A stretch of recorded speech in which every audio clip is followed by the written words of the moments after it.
রাজধানীর বাণিজ্যিক এলাকায় কম দামে পাঞ্জাবি বিক্রি করায় দেশ ছাড়তে বাধ্য হয়েছেন এক ব্যবসায়ী। বিষয়টি নিয়ে সামাজিক যোগাযোগ মাধ্যমে শুরু হয়েছে তুমুল আলোচনা সমালোচনা।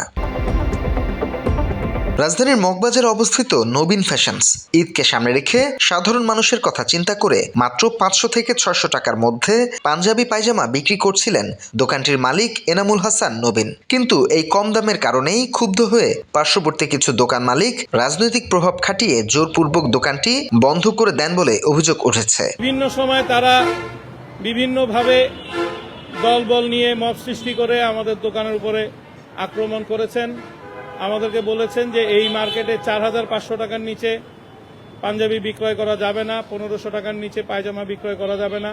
তারা ওই রকম ভাবে একটা সিন্ডিকেট মেইনটেইন করে রেখেছে। জানা যায় একই মার্কেটের প্রিন্স নামের একটি পাঞ্জাবি ব্র্যান্ডের মালিক অভিযোগ করেন কম দামে বিক্রির কারণে তাদের ব্যবসায় লোকসান হচ্ছে, আর সেই কারণেই তৈরি হয় উত্তেজনা, যা গড়ায় শোরুম বন্ধের ঘটনায়। সম্প্রতি একটি ভিডিওতে দেখা যায় নবীন ফ্যাশনে কয়েকজন মিলে পুলিশের উপস্থিতিতে দোকান বন্ধ করতে হুমকি দিচ্ছে। বাত ব্যথা, প্যারালাইসিস কিংবা আর্থ্রাইটিস, আধুনিক ফিজিওথেরাপি ও পুনর্বাসন চিকিৎসায় নির্ভরযোগ্য নাম ডিপিআরসি।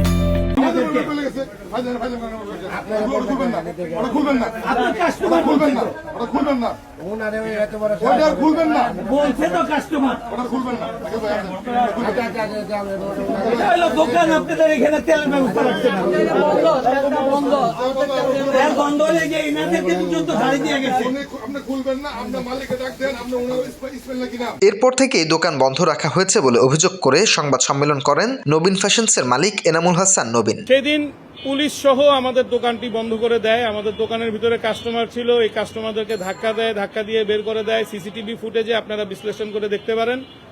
আমাদের গ্রাহক সংখ্যা বেশি আসার কারণে পুলিশ বন্ধ করে এই গেটের সামনে পুলিশগুলো দাঁড়িয়েছিল এবং আমাদের সারাদিনের ব্যবসা বন্ধ করে দেয়। ব্যবসা আমাদের যতটুকু বন্ধ করছে তার চেয়ে বেশি আমাদের দুঃখ হচ্ছে এই সাধারণ যেই গ্রাহক আমাদের আছেন সবাই মধ্যবিত্ত, এই মধ্যবিত্তরা এই ঈদের কেনাকাটা করতে পারে না। তার দাবি জীবনের নিরাপত্তাহীনতায় ভুগছেন তিনি, পাচ্ছেন নানা হুমকি ধামকি। প্রিন্স সহ আরো এই মার্কেটে যারা যারা আছেন তারা সবাই অনেক ক্ষমতাবান। আমি আজকে এই মগবাজার মোড় দিয়ে আসতেই অনেক ভয় পাইছি যে আমাদের শহীদ ওসমান হাদির মতো আমাকেও না আবার কেউ গুলি করে ফেলে। এই পরিস্থিতিতে হতাশ হয়ে দেশ ছেড়েছেন বলেও একটি ফেসবুক পোস্টে জানান ওই ব্যবসায়ী। এরপর থেকেই ঘটনাটি ঘিরে সামাজিক মাধ্যমে বইছে আলোচনা সমালোচনার ঝড়। প্রবাসী লেখক ও অনলাইন অ্যাক্টিভিস্ট পিনাকি ভট্টাচার্য সহ অনেকেই তুলেছেন প্রশ্ন। ডাকসুর সমাজসেবা সম্পাদক এবি জুবায়ের, রাকসুদ এজিএস, সালাউদ্দিন আম্মার সহ আরও অনেকেই বিষয়টি নিয়ে ক্ষোভ প্রকাশ করেছেন নিজেদের ফেসবুকে।